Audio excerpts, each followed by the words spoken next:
R.A. Lan was almost late for work, yet he was still leisurely eating seaweed when a servant burst in to warn him that tardiness would result in punishment. Only then did R.A. Lan panic and rush out. He barely managed to slip through the closing gates at the last second. The rest of his workday was spent doing the bare minimum. Finally, lunchtime arrived. While others brought simple rice balls and a few vegetables, R.A. Lan unveiled an exquisite lunchbox containing 7 or 8 delicious dishes. His colleagues, already drooling, eagerly picked up their chopsticks, hoping to join him. But R.A. Lan announced that he would begin charging a fee for sharing his food, explaining that he woke up at 5 a.m. daily to prepare it, and it was exhausting. His co-workers suggested he hire a servant or get married. R.A. Lan replied that only his own hands could satisfy his taste buds. Tempted by the aroma of his cooking, his colleagues agreed to use their connections to acquire fresh ingredients for him. As they enjoyed the meal, a man suddenly burst in and devoured the food like a starving wolf. However, after just a few bites, he collapsed. It turned out he was a secret royal agent sent by the court. The co-workers were not surprised. Such occurrences were common. Every agent sent out either died or went missing. Anyone who returned alive was considered a miracle. Unfortunately, this meant another agent had to be sent. R.A. Lan, being new, thought the assignment wouldn't fall on him.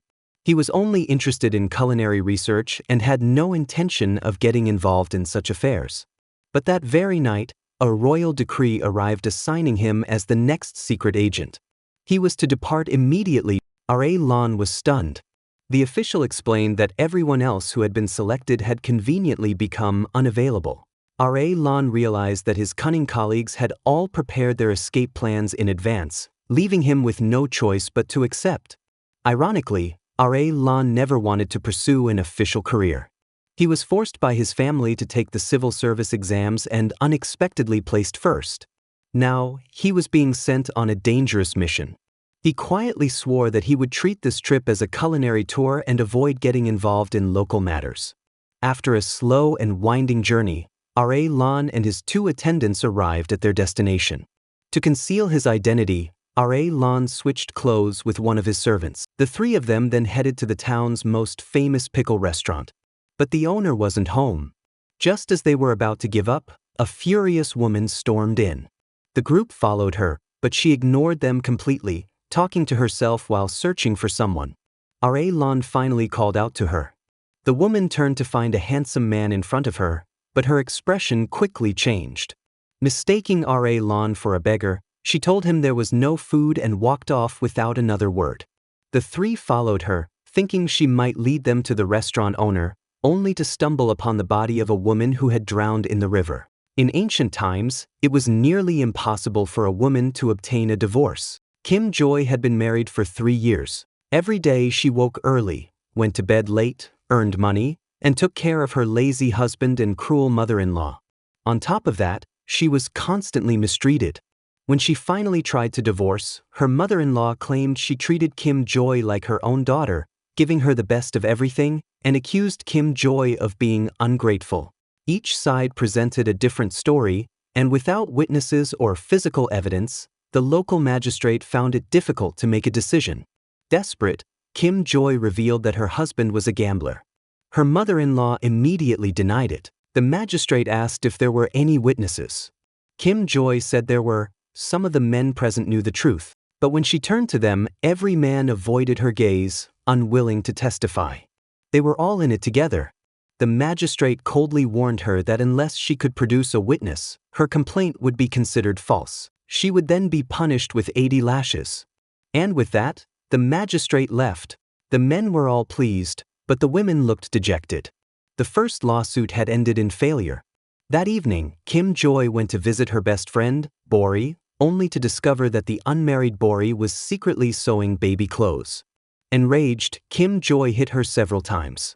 In this era, getting pregnant before marriage could lead to harsh punishment. Bori had no choice but to tell the truth. The child was the county magistrate's. She was tired of constantly dealing with people just to sell wine. She longed to wear beautiful clothes and live a peaceful, comfortable life. Kim Joy had expected to scold her for being foolish, but instead, she supported Bori's decision. Bori was touched and smiled with relief. It wasn't exactly a glorious matter to admit. Then Kim Joy realized that since Bori was entering the county magistrate's residence, she would no longer need to maintain her business or worry about offending customers. So Kim Joy asked Bori to testify on her behalf in court. Looking at Kim Joy, who had always treated her like a little sister, Bori hesitated but eventually agreed. A few days later, Kim Joy filed her second lawsuit. She informed the magistrate that she had found a witness who had seen her husband gambling. Her husband and mother-in-law immediately panicked. The magistrate ordered the witness to be brought forward. But to everyone's shock, no one appeared. Kim Joy was stunned. Furious, she rushed to Bori's home to confront her, only to find Bori gone and 3 strangers inside. Assuming they were beggars, Kim Joy told them there was no food, then hurried into the street to search for her friend. After looking around without success, she reached the riverbank and heard a crowd gasping. Approaching, she saw Bori's lifeless body floating in the water. The authorities didn't even investigate the cause of death. Shockingly, they planned to discard Bori's body that same day. Kim Joy tried to stop them. The mortician claimed he was only following orders and walked away. Kim Joy felt utterly helpless and furious. Unbeknownst to her, everything was being observed by R.A. Lon, the newly assigned secret royal agent. He hadn't intended to get involved, but his conscience wouldn't let it go. R.A. Lon and his 2 companions began secretly following the county magistrate, and to their horror, they saw the mortician carrying the corpse of the previous secret agent and dumping it in a storage room. Meanwhile, Kim Joy, grieving, was sorting through Bori's belongings. When she threw a book into the fire pit, a smaller notebook fell out and caught her attention. Just as she picked it up to read, voices came from outside. It was R.A. Lon and his companions. After hearing they were officials from Hanseong Prefecture, Kim Joy kindly prepared them food and brought out her divorce papers, asking if they could help revise them. One of R.A. Lan's assistants asked a question, but before anyone could respond, R.A. Lon cut in with a sarcastic comment about how fierce Kim Joy was, scaring everyone into silence. The next moment, R.A. Lon found himself slapped hard by this village woman, something he had never expected. Stunned, he tried to fight back, but was immediately hit again, leaving him dizzy and silent. They asked Kim Joy whether her friend had left behind any clues. Kim Joy replied that she had burned everything. R.A. Lon was furious. Those items could have been crucial evidence.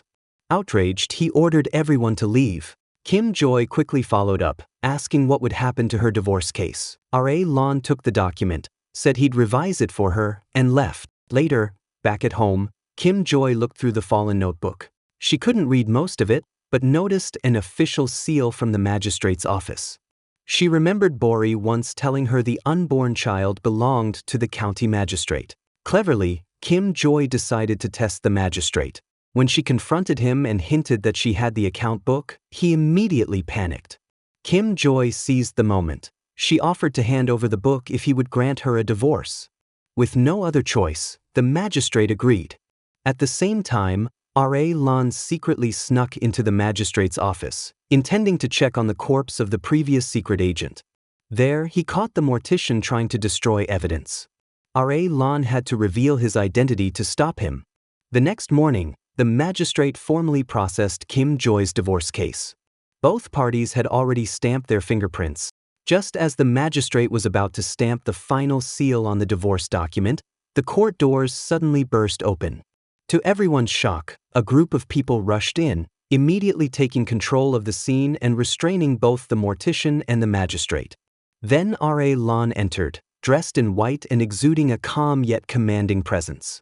He revealed his identity as the imperial inspector and ordered that the magistrate's office be sealed off and the magistrate imprisoned. Hearing this, Kim Joy panicked. Her divorce papers had only one step left: the seal. One of R.A. Lan's attendants snapped at him for daring to speak out, but Kim Joy didn't care anymore. She blurted out her concern. Only then did she realize the man he had slapped the night before was none other than the imperial inspector himself. Flustered, Kim Joy quickly apologized. Before she could finish, her mother-in-law stormed in, snatched the divorce document from her hands, and tore it into pieces, throwing the scraps in Kim Joy's face. She then grabbed Kim Joy by the ear and tried to drag her away.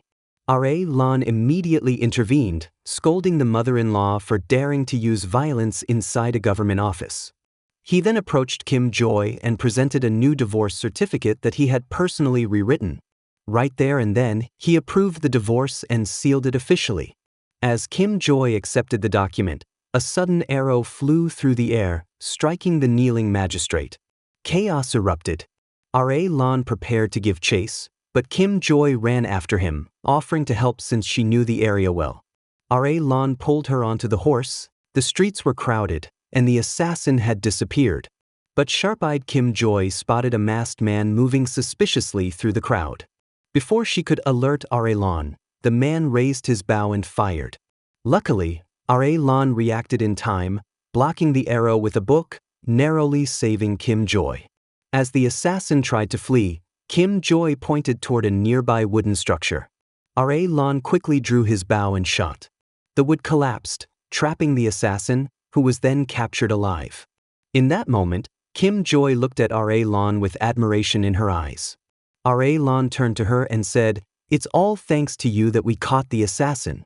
But Kim Joy shook her head and replied, "No, I should be the one thanking you. You helped me reclaim my life." To her surprise, R.A. Lon acknowledged her efforts and said her actions were commendable. Kim Joy hadn't expected someone like R.A. Lon to recognize her simple courage, and it deeply moved her. After that, the two parted ways. Kim Joy returned home to pack her things. But her mother-in-law snatched the bundle from her hands, cursing her for being shameless enough to take anything with her. Kim Joy didn't argue. She calmly told the old woman that she had deliberately broken her wine jar. Enraged, the mother-in-law tried to strike her, but Kim Joy blocked her hand and handed her a small bag of silver. "Your health isn't good," she said gently. "Drink less. Use this money to buy yourself some medicine." Then she turned and walked away. The mother-in-law ran after her, begging her to stay, promising never to beat or scold her again. But this time, Kim Joy was resolute. She was determined to live her life, for herself and no one else.